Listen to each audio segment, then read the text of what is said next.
துதிக்க ஆரம்பிச்சாங்க, கர்த்தரை பாட ஆரம்பிச்சாங்க, கர்த்தரை என்ன செய்வாங்க, ஆர்ப்பரிக்க ஆரம்பிச்சாங்க. கர்த்தர் அங்க என்ன செஞ்சாரு, அங்க ஒரு பெரிய ஜெயத்தை கொடுத்தார். அல்லேலூயா. 2 நாளாகமம் 20வது அதிகாரத்துல 21, 22 வசனத்தை வாசிக்கும் பொழுது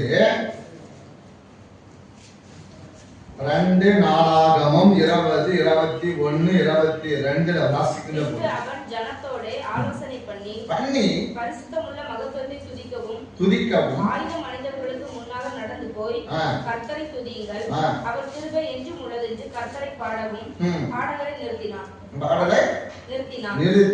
அவர்கள் பாடி துதி செய்ய தொடங்கின பொழுது யூதாவுக்கு விரோதமாய் வந்து பதிவு இருந்த அம்மோன் புத்திரரையும் மோவாபியரையும் சேயீர் மலை தேசத்தாரையும் ஒருவருக்கு விரோதமாய் ஒருவரை கர்த்தர் எழும்ப பண்ணினார்.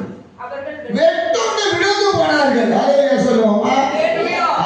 யாரே அம்மோன் புத்திரரும் மோவாபிய புத்திரரும் சேயீர் மலை தேசத்தினுடைய இந்த 3 ராஜாக்களும் என்ன செய்றாங்கன்னா, ஒரே ராஜாவாக யோசபாத்துக்கு விரோதமா என்ன செய்றாங்க, யுத்தம் பண்ண வராங்க, ஃபைட் பண்ண வராங்க, சண்டை பண்ண வராங்க.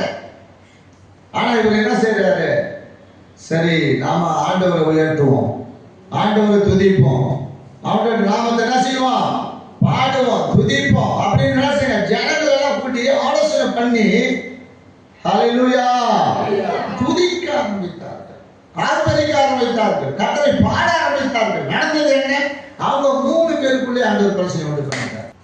யாராரு, அம்மோன் புத்திரர்கள், மோவாபு புத்திரர்கள்,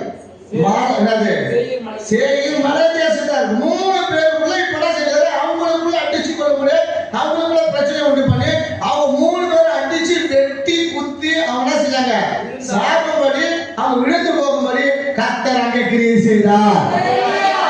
அப்படிப்பட்ட வல்லமான கிரியை நடக்க காரணம் என்ன, அவங்களுக்குள்ளே 3 ராஜாக்கள் ஒரு ராஜாக்கள் ஃபைட் பண்ண வராங்க.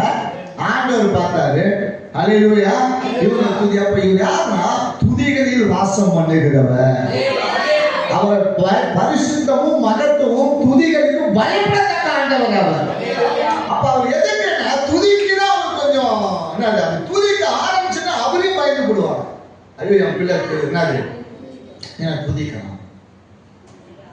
அப்ப நம்ம யாரா இருக்கணும், அப்ப எங்க வந்தா அவருடைய பிரகாரம் இல்லை, அவருடைய வீட்டு வாசஸ்தலங்கள் வரும்போது, அவருடைய வீட்டுடைய வந்து நம்ம வாசமா இருக்கும்போது, அவர் வாசம் வரும்போது கர்த்தரை என்ன செய்யணும், துதிக்கணும். அப்படி துதிக்கிற பிள்ளைங்க, துதிக்கிற ஜனங்க, துதிக்கிற குடும்பங்களை கர்த்தர் பாக்கியவனாய் வைப்பார். அவருடைய வழிகளை அவர் செம்மைப்படுத்துவார், அவர் இருதயங்களை செம்மைப்படுத்துவார், குடும்பங்களை செம்மைப்படுத்துவார், பிள்ளைகளை செம்மைப்படுத்துவார், ஆசீர்வாதங்களை செம்மைப்படுத்துவார். அவரை கர்த்தர் செழிப்பான இடத்துல கொண்டு வந்து நிறுத்துவார். யார துதிக்கிற, அப்ப துதிக்கிற பிள்ளைகளை கொண்டு கர்த்தர் கிரியை நடத்துவார். துதிக்கிற பிள்ளைகளை கொண்டு கர்த்தர் மகிமைப்படுவார். துதிக்கிற பிள்ளைகளை கர்த்தர் அதிக அதிகமா நேசிப்பார். அதை விட அப்ப நம்ம என்ன வரணும், அவருடைய பிரகாரத்துக்கு வரணும், அவருடைய வாசஸ்தலங்களுக்கு வரணும். இன்னைக்கு போயிடணும், அதோட வர மாட்டோம். வாசி எப்படி இருக்கிற ஒரு நாள் விசாரிக்க மாட்டோம். ஐயோ எங்கேயோ அது ஜெபம் பண்ணுங்க, ஜெபம் கூட கூட மாட்டீங்க. இப்போ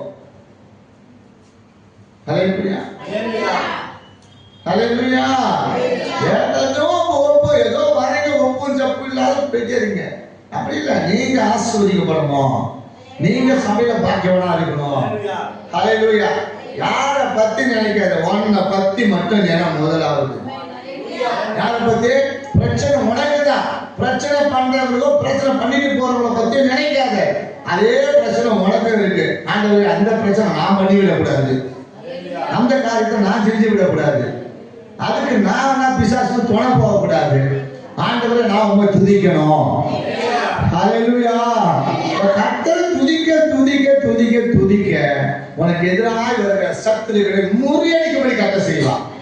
உனக்கு விரோதமாக எழும்புகிற சூரியன் செய்வன வல்லமைகளை அழிக்கும்படி செய்வார். உனக்கு எதிராக எழும்புகிற யுத்தம் பண்ணுகிற பொல்லாத எரிச்சல் பொறாமைப்படுகிற மனிதர்களை விலகும்படி கர்த்தர் செய்வார். யார் அவரு, அவர் யார்? அவரு துதிகளுக்குள்ள வாசமாக இருக்கிறார்.